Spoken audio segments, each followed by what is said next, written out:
Greetings. Day off work today. The reason for that day off resulted in something needing to be accomplished rather early in the morning, and while it didn't take much time, it also completely freed up the entire rest of the day. So, ample time for listening today. And being that it's cold and rainy out too, made sense. So I decided to go into the album collection, see what kind of trouble I could get into, and this video is the result of that. So I started off with the second record from Axis of Advance this morning, and this is a Canadian band. They've got 3 records out. Of the 3, this is the one I like the most, and these guys are like a blackened thrash band. Sometimes there's a little bit of death metal elements, and of course there's some grindcore elements as well. This album is pretty raw, and it's just long enough, or just short enough, to not overstay its welcome. Otherwise, 1 or 2 more songs, and I think it'd be a little too long. But I like this record. It's a pretty good one. Not a bad way to start the day. After that album, I did a blind pull off the shelf, and it's the second record from German power metal band Atlane, which is actually playing in the background right now. And this band just reminds me of Rage, or several of the other German bands of the time. I believe this album was 85, if I'm not mistaken. And the melodic music on this album was pretty good. It also left me kind of pining for Rage a little bit, and so after this album ended, I actually went searching for Rage, and I happened to walk past one of the shelves that has a big batch of A bands on it, and I saw this one out the corner of my eye, and it's Avenger, Prayers for Steel. And when I saw this, I don't know, it seemed like fate. This is actually Rage. This was what they were called before they changed their name to Rage, and they did an album and an EP, and this is really good stuff. If you haven't listened to this, it's very Rage-ish and good album. I like this album a lot. This one was recorded in late 84, put out in 1985, and it's their only full-length album before the name change. Pretty good stuff. Track this one down if you can. Much easier to track down in Germany, by the way. I see it on Discogs all the time. It's always in Germany, but very difficult to track down in the United States. This was their EP that they did also in 1985, and after this they would change their name to Rage and carry on with that. So this is also a good one to have. This one I haven't played today, but it's on my list to play today. It's been in my head lately because Les Claypool recently did an interview with somebody, and they've chopped that interview up into about 1,000 pieces, and everywhere you go online there's snippets of it. So I keep seeing Les talking about this or that or whatever, and it just continuously reminds me of the Blind Illusion stuff. I'm much more keen on this than the Primus stuff. Primus is cool and all, and I've got a few of those, but it's not exactly my thing. But this was great. This actually has the guitar player from Possessed on it, Larry Lalonde, as well, which I'm sure everybody already knows that, but it is interesting that he did the first 3 Possessed albums, releases, and then went on with this. And this is a good one. This is a great Bay Area thrash from the late 80s. 88 if I remember correct. Anyway, definitely worth tracking down. Les doesn't sing on this, if you don't know. He just plays bass, and it's pretty good. Thrash, solid thrash.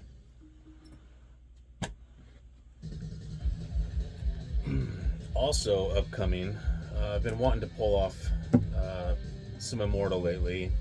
It's weird how things just come to my mind, and then I decide that I want to hear something from that band. And This is actually was my introduction into the band. I realized it's their fifth record, and most people will go, "Oh, you got to get Pure Holocaust, oh, Diabolical, Full Moon, Mysticism, or any of the other ones, Blizzard Beasts, Pure Holocaust, whatever." But I love this record. This is where they thickened up that guitar tone, and I mean, a good example of that is just Solar Fall. That's my favorite song off this record, but the whole record is great. I like the melodic of it. I also like that thrash. When I was first getting into black metal back in the around 96 or 7-ish, one of the things that I was keen on was bands like Emperor or Immortal, Satyricon, they were clearly incorporating some of that thrash sound into their music, and I really attached myself to that, because my favorite thrash bands weren't making thrash records anymore, and there wasn't that much thrash coming out that was doing much for me. So I was, more than anything, I was brushing up on the past during those times. But when this album came out in 1999, I bought this record, and I was blown away by this. It's not the heaviest, it's not the fastest, all that, but very good record, super melodic, very accessible, and it opened the door for me to go back and visit the first 4 Immortal albums, and of course follow them on through their continuing. So, great one, good record.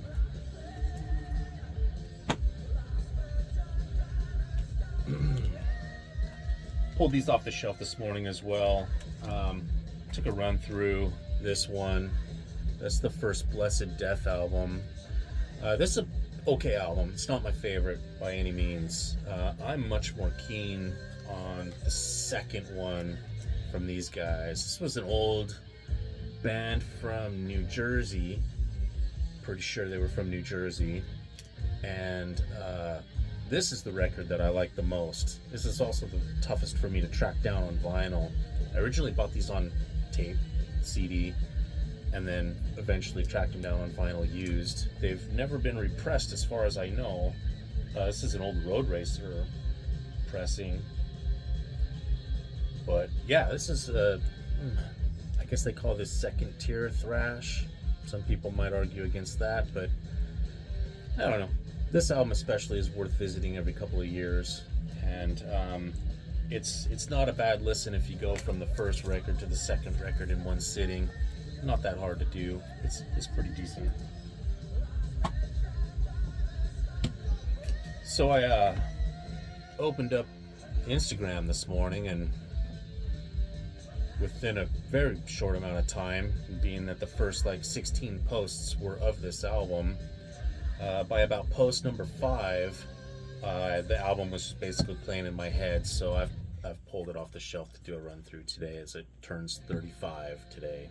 Can't believe this, 35. It was in 1990 when I bought this album on tape. I remember the day very specifically.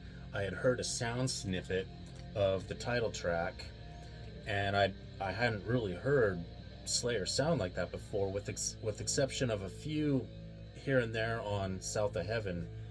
But that chorus in that song was just unique to me.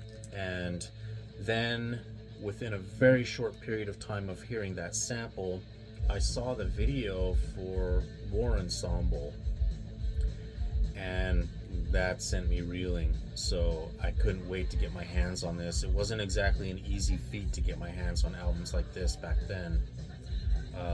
Coming from a smaller town, I didn't have a record store in that town, and in order for me to get to a record store required somebody with a vehicle, and that somebody couldn't be Mom, because Mom did not approve. So it took me a little bit of time to get my hands on this, but I couldn't wait, and I've never really put this album down. It's not even my favorite Slayer album, but my God, it's a perfect album in my opinion.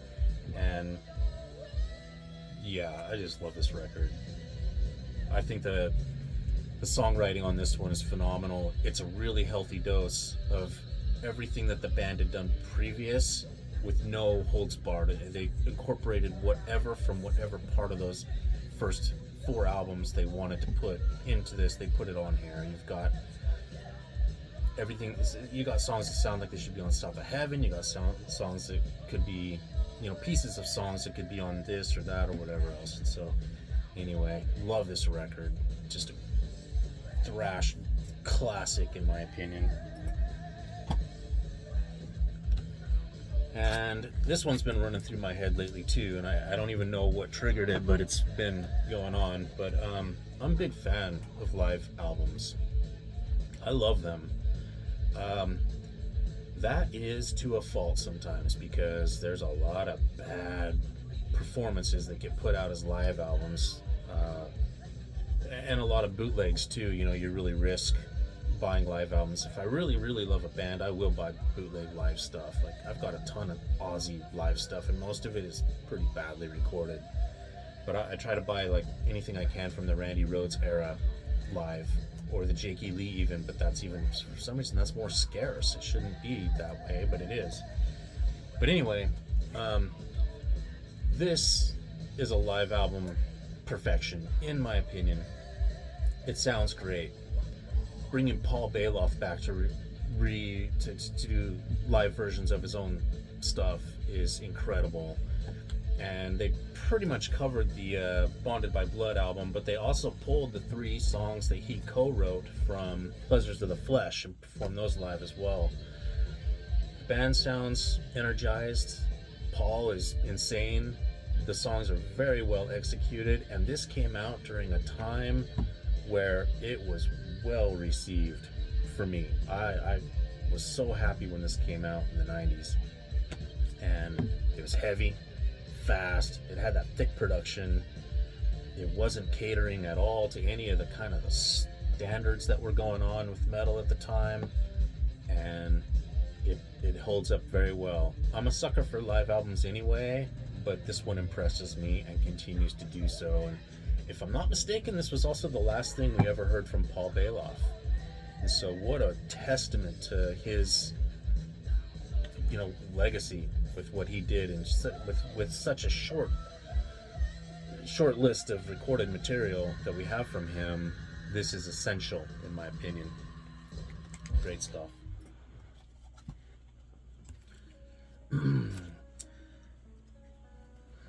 Ride the Lightning. My gateway.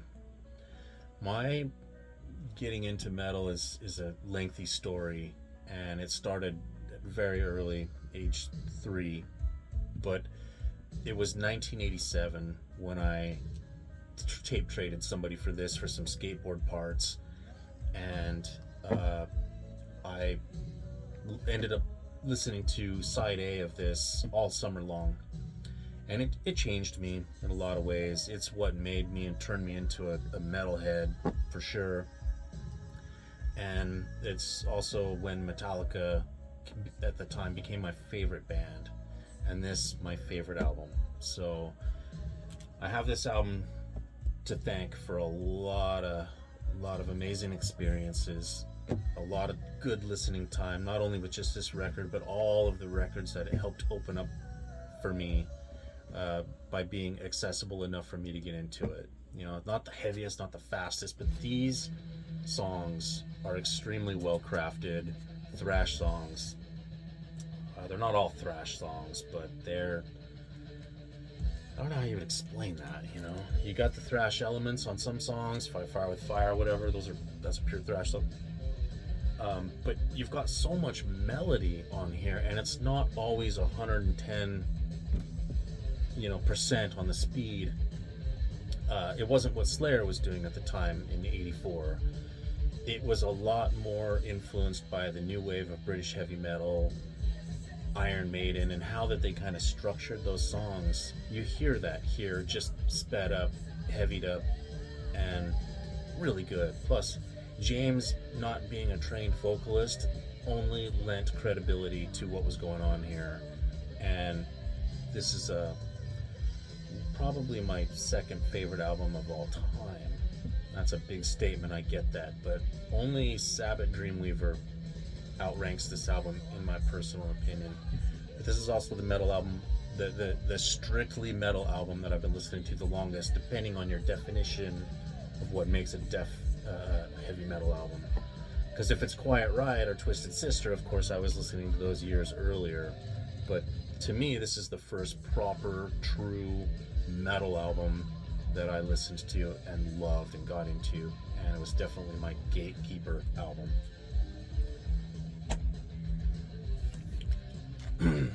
And finally, this one's gonna go on the turntable here soon. This is my favorite album by this band. Another one that I've been listening to for a long time. There's a lot of nostalgia that goes in with this one here.